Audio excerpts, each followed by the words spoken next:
You know, facts backing up what I'm telling you today. This right here, one of the best things you can do is always compare it to the way it was in the past.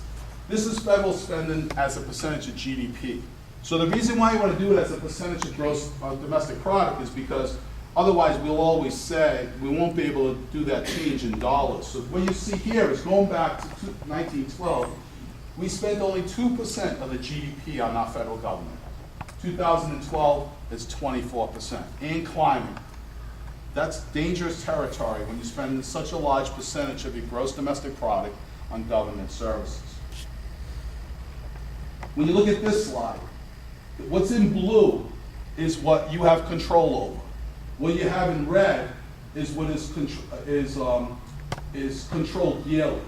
Excuse me. What's in red is on automatic pilot. So you can see in 1912, only 3% of the total expenditures were on automatic pilot. Contracts, things you had to pay, no way to get out of.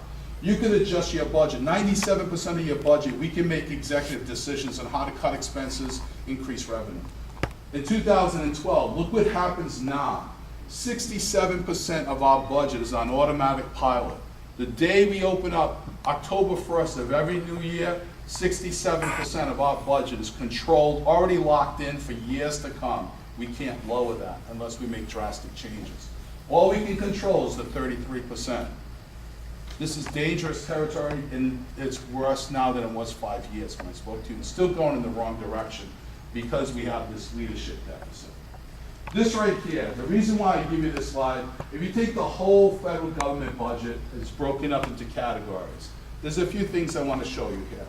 Number one, I hear a lot of times, let's just stop sending money to these foreign countries. Let's just focus on our own country. We look in the top right at about 2 o'clock. That's international affairs and foreign aid. It's 1.5%. I'm telling you, you can wipe it out completely.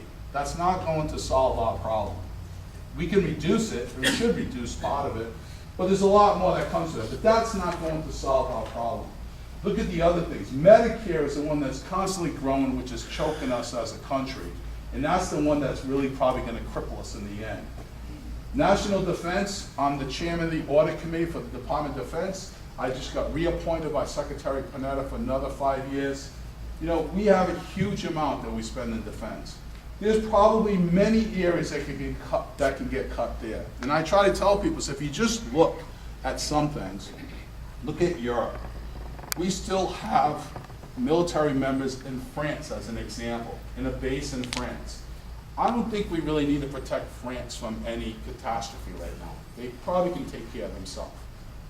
Well, we do. We put it there.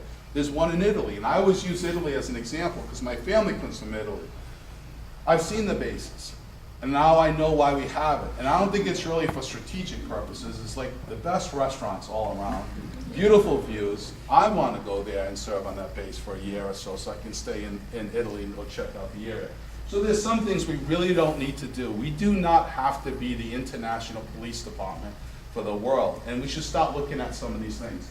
And there's also many things. Our submarine systems are so well advanced, we can do many things underwater with submarines that we can cut back on some things that we spend money on. And when I go there are more contractors than you've ever seen, all tripping over each other. There's areas there that could be cut. Now, what they want to do now, if we go through this fiscal cliff and they don't fix it, would be a disaster for the Department of Defense. How they want to just chunk it up, take out a big chunk like a salami slice, that is not good. And I tell everyone that when I became the chairman of the audit committee, I told them all, I said, look, they don't get a clean opinion on their audit, which is really, they should be ashamed that we can't get a clean opinion. They don't expect to get one until 2017. But I told them all, I said, in the end, we have we essentially had 2 wars going on, Iraq and Afghanistan at the time.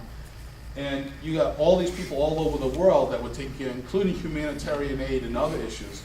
You can't just solve them all and just do this big cut through the whole thing. I said, at the end, I want them to get financial statements so you can get a clean opinion, but I don't want us to be number 2 in the world in defense and number 1 in the world in financial statements. I still want to be number 1 in the world in defense. So it's important that there's a balance.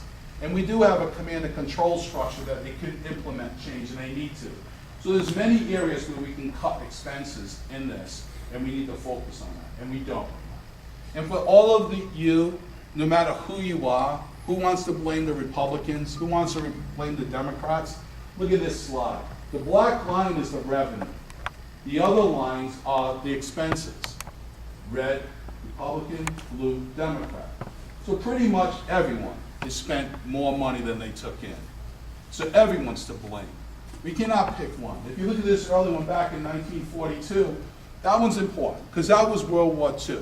I can see our government spending more than they took in. That was pretty important to win World War II. We'd all be speaking a different language today, probably. So that's important. But look at this as you go forward. All of them, Democrat and Republican, spent more than the revenue that came in. You see up here, the little gap around 2000, that era, that's President Clinton's term right there, when they spent less money than what came in. But I can tell you too, during that time, remember, the financial statements did not include all the liabilities. So there's some problems in those years too.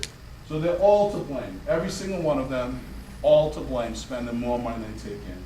So we shouldn't pick on one more than the other. They all played a role in this. This right here, debt levels. And what we did is did a percentage of GDP. Now you can see for a long period of time, from the inception of our country going up, we had that blip in 1950s, where it jumped up to 100% of GDP, dangerous territory. But look where the red is the projected going forward. Projected going forward, it goes all the way up, if we don't fix things, up to 200% of GDP. At 200% GDP, we will be the next Iceland, Greece, Brazil. We'll be in trouble financially. We won't be able to survive. What they're doing right now is not sustainable, and we need to fix it. This right here, I mentioned to you earlier about that $210,000 per person. Back in just 2000 alone, I was speaking about this in 1994, but just in 2000 alone, the number was 20.4 trillion. It was $72,500 per person. 2000. 2011, 11 years later, it's 65 trillion. It's 210,000 per person, and growing exponentially as we go forward if we don't fix it. Now think about this. When you all go out for a mortgage or a car loan and you have to fill out your personal financial statements, how many of you are putting on that liability on your financial statement? They owe 210,000. I tell everyone, I have 5 sons, and my wife and I. That's 7 of us. Imagine us. We owe $1.4 million our share of the deficit.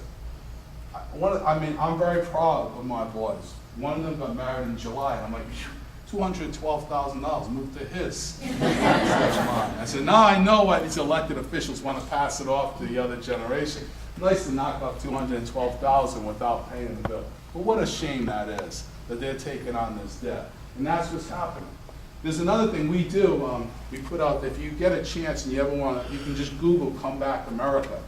We have this, you can print out as many as you want. Kind of summarize it all into very easy to understand terms. But we did it per person, which is 210. And then we also did it per family, which is 551,000. So like I said, my family, there was 7 of us, it was 1.4 million. And per family, if we did it per family across the United States, it would be 551. I was always hoping, when they do make the assessment, go to per family, don't do it per person, because they're paying less than half of the number. But this is a problem. And we have to remember, per person, 212, do you think every person in the United States can afford 212,000? There's some people that are infants. They're included in this. It's everybody in the United States. So the number is much higher for people with the ability to pay something. This right here, this is comparing the United States to other governments. Now you can see it goes from Germany, it goes to Spain, United Kingdom, France, the United States, Portugal, Italy, and Greece. The number in blue is what's on the financial statements. The dotted line on the United States is those extra debts that are not included in the federal government's financial statements. When you add them in, the United States is pretty close to what Greece is right now. So it's a problem, a serious problem. And I don't know, you've been watching where, very short time from the election, we don't hear anybody talking about this and how they're going to fix it. This right here is part of public debt. Now what happens here is you see, as you move from 2000 to 2011, we have the debt. Pretty much, how do we run up this debt? Well, we had to borrow it from somewhere, and where do we borrow it from? That's what this graph is showing you. And look at how the debt climbs going forward. But look at the last one, 2011. In black, that's the amount of US debt held by the Fed. The American flag portion, that's other domestically held US debt, all US people. But the ones I want you to look at is what's above that. The ones above that is foreign countries. When I first started talking about this, about 22% of our debt is held by foreign countries. Now, it's over 45% held by foreign countries. Countries with different economic, military, and political interests. If you think about this, they've given us a credit card to go on a spending spree, and we've done it on their debt. Now, if we think about it, when you owe money to somebody, they can grab you by the tail and pull you all around and make you do things you don't really want to do because you have to pay back this debt. And look at China at the top. That's the very top one. You see how much that's grown? Do we want China telling us how to run our country? And that's what's going to happen when you have that much debt held by foreign countries, even if they're our allies. And one of the things that I've always talked about when I tell people about allies, you can take it any way you want. It sounds like a really nice term, allies. I sort of draw a line through the middle and call it all lies, because everyone's not really an ally because they have their own domestic issues they're dealing with. So even if they are our allies, all the decisions are not made in the best interest of the United States. Take Japan, for example. Japan's citizens are getting older, like the demographics are changing, they're getting older. So ally or not, they need to convert a lot of this debt back into cash to pay their elderly population as they're going into retirement. So they're going to have to call in this debt. And where are we going to get the money from? Where are we going to get that? And what rate are we going to pay? And we all know interest rates are pretty low now. You're going to see as they go through the slides how much interest rates are a driver of our United States economy. And I tell everyone, Albert Einstein said the most powerful force in the world is the power of compounding. Well, it works against you when you're a debtor, and we're a debtor. And you can see already how it went from $75,000 per person to $212,000 per person just in 11 years. That number's going to shoot up like this if we don't fix the problem.